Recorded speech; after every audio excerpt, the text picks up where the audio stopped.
Welcome. This is the one year Bible reading for May 30th, and we pick up today with David and his followers leaving Jerusalem as Absalom is coming in to take control in 2 Samuel 15:23. Everyone cried loudly as the king and his followers passed by. They crossed the Kidron Valley and then went out toward the wilderness. Zadok and all the Levites also came along carrying the Ark of the Covenant of God.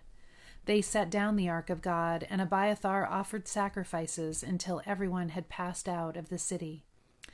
Then the king instructed Zadok to take the ark of God back into the city. "If the Lord sees fit," David said, "he will bring me back to see the ark and the tabernacle again. But if he is through with me, then let him do what seems best to him." I think this is one of the greatest statements of faith we could just have in our lives. The king also told Zadok the priest, "Look, here's my plan. You and Abiathar should return quietly to the city with your son Ahimaaz and Abiathar's son Jonathan. I will stop at the shallows of the Jordan River and wait there for a report from you." So Zadok and Abiathar took the ark of God back to the city and stayed there. David walked up the road to the Mount of Olives, weeping as he went. His head was covered and his feet were bare as a sign of mourning. And the people who were with him covered their heads and wept as they climbed the hill. When someone told David that his advisor, Ahithophel, was now backing Absalom, David prayed, "O Lord, let Ahithophel give Absalom foolish advice." When David reached the summit of the Mount of Olives, where the people worshipped God, Hushai the Archite was waiting there for him. Hushai had torn his clothing and put dirt on his head as a sign of mourning. But David told him, "If you go with me, you will only be a burden. Return to Jerusalem and tell Absalom, 'I will now be your advisor, O king, just as I was your father's advisor in the past.' Then you can frustrate and counter Ahithophel's advice. Zadok and Abiathar the priests will be there.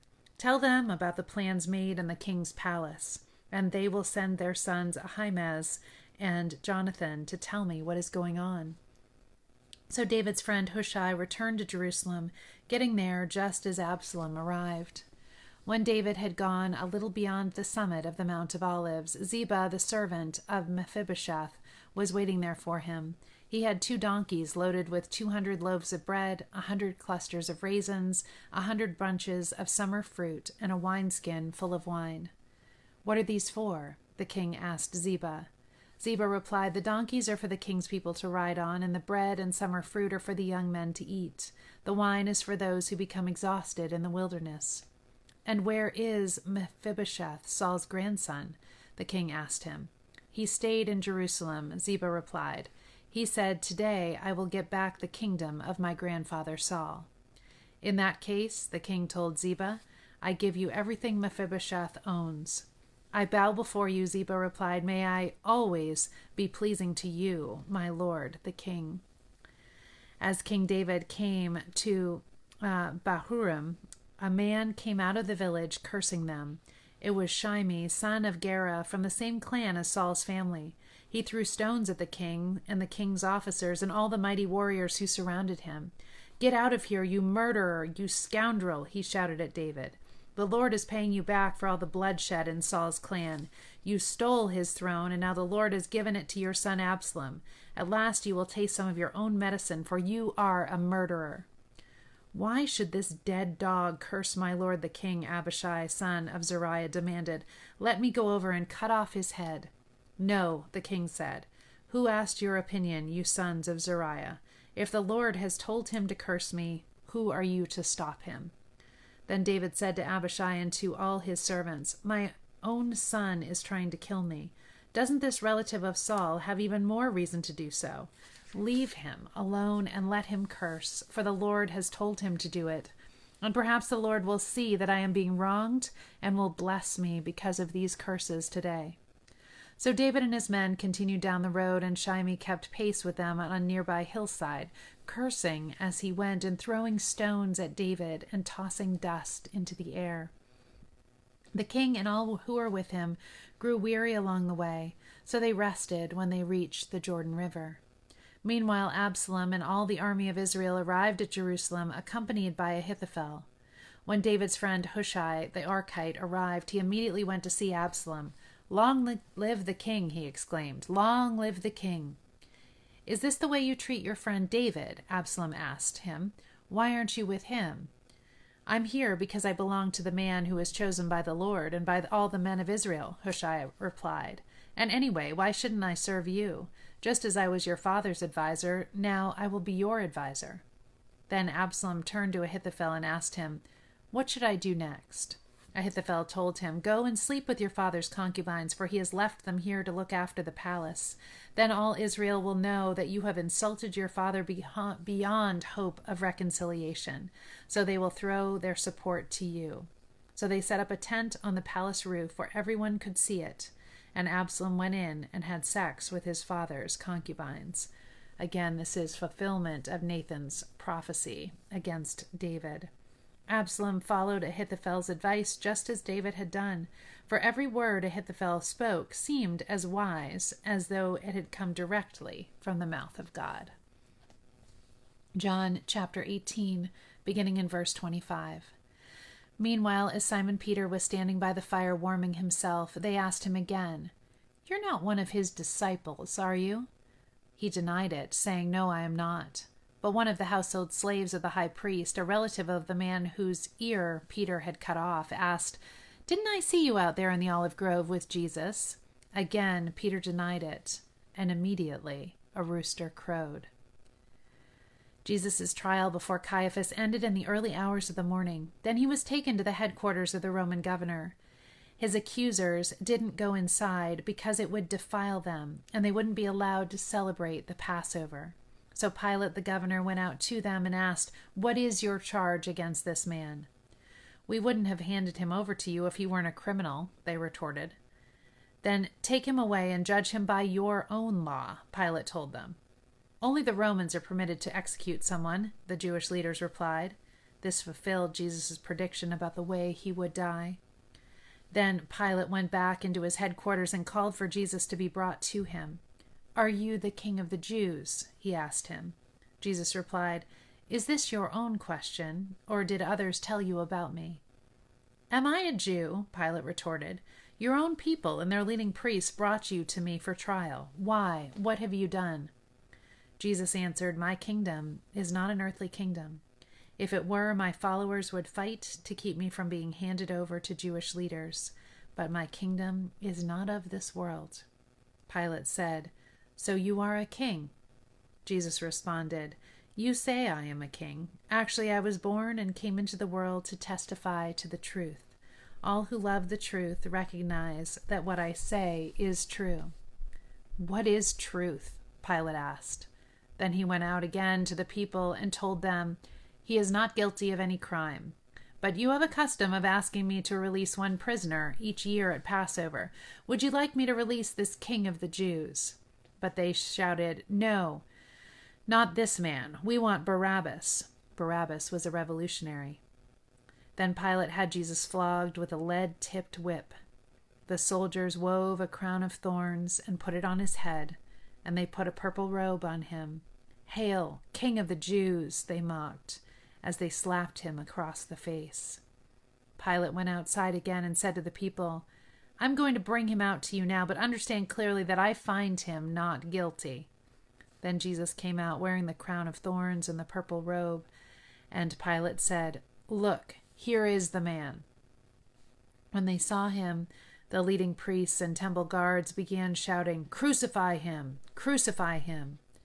"Take him yourselves and crucify him," Pilate said. "I find him not guilty."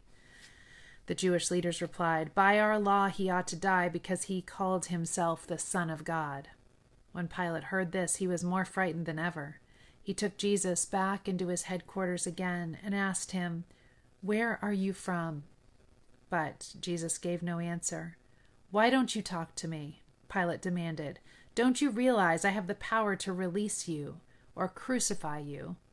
Then Jesus said, "You would have no power over me at all unless it were given to you from above. So the one who handed me over to you has the greater sin." Then Pilate tried to release him, but the Jewish leaders shouted, "If you release this man, you are no friend of Caesar. Anyone who declares himself a king is a rebel against Caesar."